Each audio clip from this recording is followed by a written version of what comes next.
రేపు జరిగే కౌంటింగ్ ప్రక్రియలో ఎట్టి పరిస్థితుల్లోనూ సంయమనం కోల్పోకండి. కొంచెం ప్రశాంతంగా ఉండండి. విజయం కూటమిని వివరించబోతుంది. సో ఓడిపోబోతున్నటువంటి వైసీపీ వాళ్ళు చేసేటువంటి కవింపు చర్యలకి మీరు ఎట్టి పరిస్థితుల్లోనూ ప్రతిస్పందించద్దు అని చెప్పాను మీకు. కానీ రీసెంట్గా వైసీపీ నాయకుడు సజ్జల రామకృష్ణారెడ్డి వైసీపీ కార్యకర్తలను రెచ్చగొట్టే విధంగా వ్యాఖ్యలు చేయటం మేము ఖండిస్తున్నాం.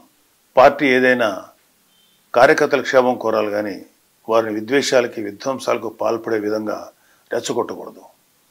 అలాగే వైసీపీ నాయకులు వారు ఓడిపోతున్న విషయం జీర్ణించుకోలేకపోతున్నారు. విద్వేషాలు రెచ్చగొట్టి కార్యకర్తలను బలి చేయాలని చూస్తున్నారు. వైసీపీ కార్యకర్తలైనా ఇతర ఏ పార్టీ కార్యకర్తలైనా ఒక విషయం గమనించుకోవాలి. ఆంధ్రప్రదేశ్ రాష్ట్రంలో ప్రజలు తమ నిర్ణయాన్ని ఓట్ల రూపంలో ఎప్పుడో వెల్లడించారు. గతంలో ఎన్నడూ లేని విధంగా ప్రజలు వైసీపీపై తమ వ్యతిరేకతను ఓట్ల రూపంలో చూపించారు. తాజాగా వెలువడిన అన్ని ఎగ్జిట్ పోల్ సర్వే ఫలితాలు కూటమికి అనుకూలంగా వెలువడడం కూడా వైసీపీపై ఉన్న ప్రజాగ్రహాన్ని తెలియజేస్తున్నాయి. ఇక కౌంటింగ్ చేసి గెలుపొందిన వారిని ప్రకటించే ప్రక్రియ మాత్రమే మిగిలింది.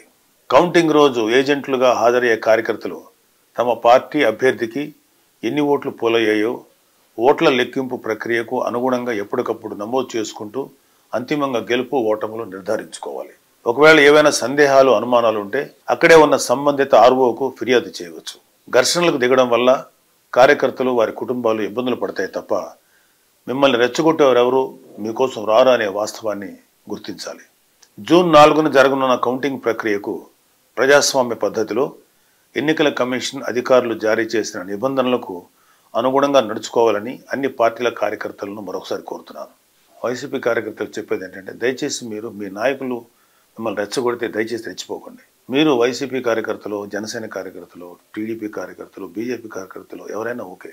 మీరు ముందు ఒక రాజకీయ పార్టీ కార్యకర్తల కన్నా మీరు ఒక మనిషి, మీకు ఒక కుటుంబం, మీకు ఒక బాధ్యతలు ఉన్నాయి.